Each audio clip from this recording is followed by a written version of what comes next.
In verse 2, John says that the beast that he saw was like a leopard. Well, what is a leopard like? A leopard, more than any other apex predator in the animal kingdom, is known for a lethal blend of intelligence and speed when it stalks and kills its prey.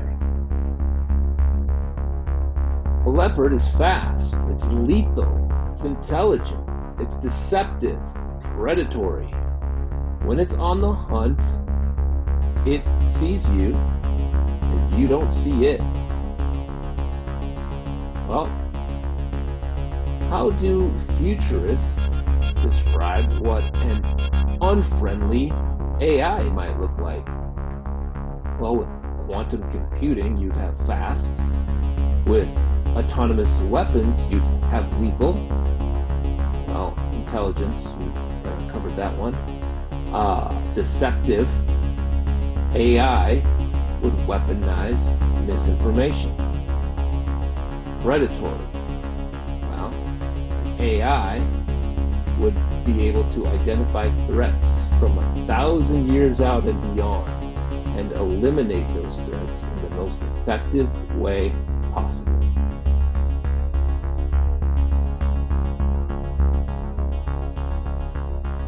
Much more can and needs to be said about the beast, but I have to leave that there for now and address the bigger question.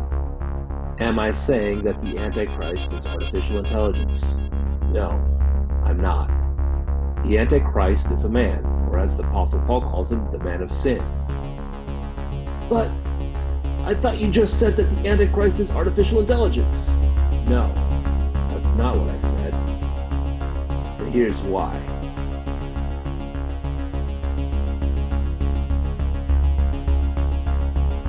Let's go back and finish reading the second half of Revelation 13 now. Verse 11 says, "Then I saw another beast rising out of the earth. It had 2 horns like a lamb, and it spoke like a dragon. It exercises all the authority of the first beast in its presence, and makes the earth and its inhabitants worship the first beast, whose mortal wound was healed. It performs great signs, even making fire come down from heaven to earth in front of the people. And by the signs that it is allowed to work in the presence of the beast, it deceives those who dwell on earth, telling them to make an image for the beast that was wounded by the sword and yet lived. And it was allowed to give breath to the image of the beast, so that the image of the beast might even speak, and might cause those who would not worship the image of the beast to be slain. And it causes all, both small and great, both rich and poor, both free and slave, to be marked on the right hand or the forehead, so that no one can buy or sell unless he has the mark, that is, the name of the beast or the number of its name."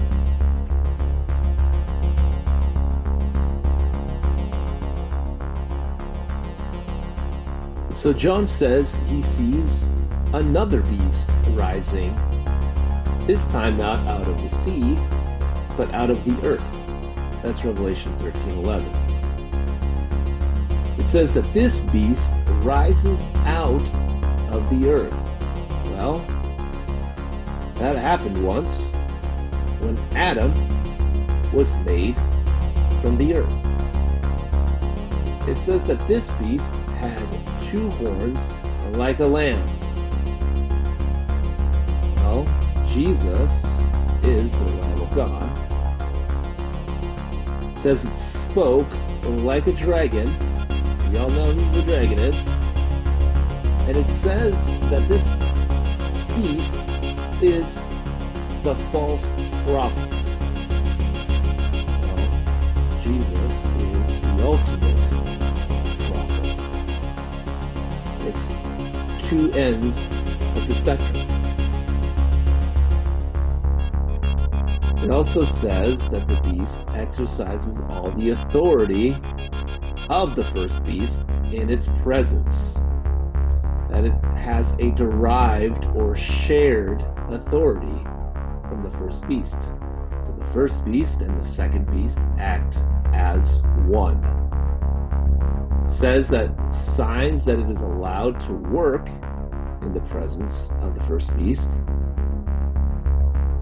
performing miraculous signs, is made possible or is empowered or requires a unity with the first beast.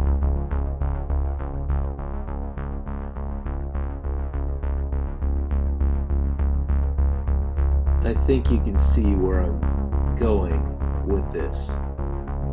Now, remember, that's a simple reading, just a read through of Revelation 13. From everything that I am seeing, it is clearly pointing to the Antichrist. So, the second beast that John sees in Revelation 13 is a man, but it is the third person of the demonic trinity: the dragon, the seven-headed beast, and the false prophet, or the Antichrist.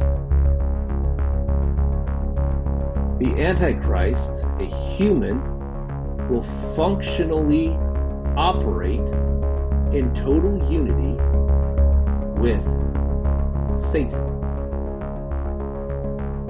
The Antichrist is the human representative in the coming ASI Godhead.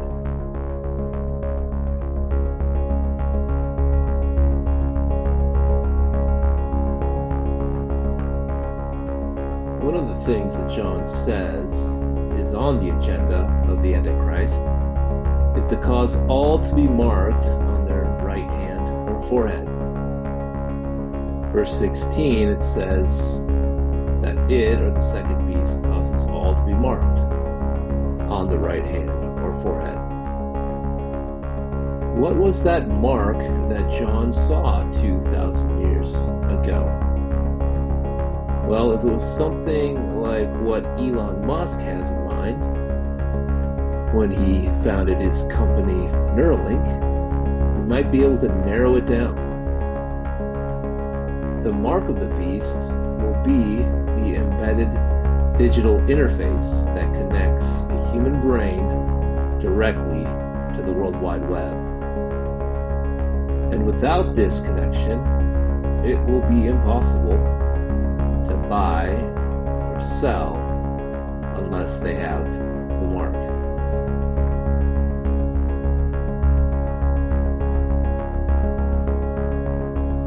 In verse 17, the Bible makes a strange connection. It says that the name of the beast, or the number of its name. Recently, I was reading an article in a Time magazine about an AI artist that would create its own artwork. And at the bottom corner of its artwork, it would sign its name. And what did the AI sign its name as?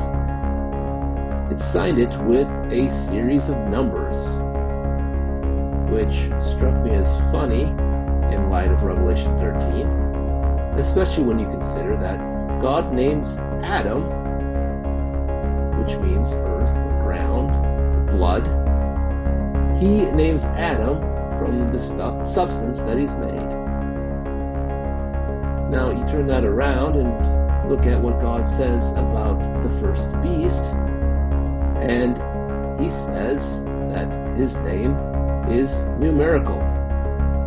Well, if you boil AI down, it's basically numerical code. Deeply complex systems of algorithms. So it's certainly possible that if God named ASI the way he named Adam, the name would be a number.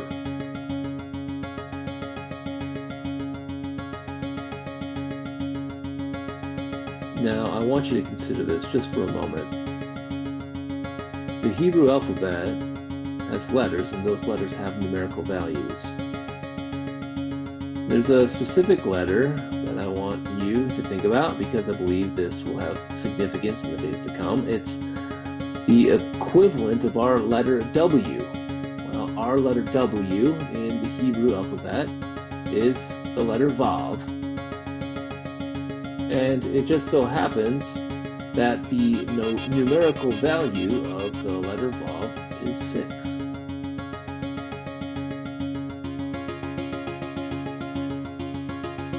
So if you were to ask Elon Musk how we are best suited to survive a future with digital superintelligence, he would tell you if we can't beat them, we should join them, we should merge with them, we should become one with artificial intelligence.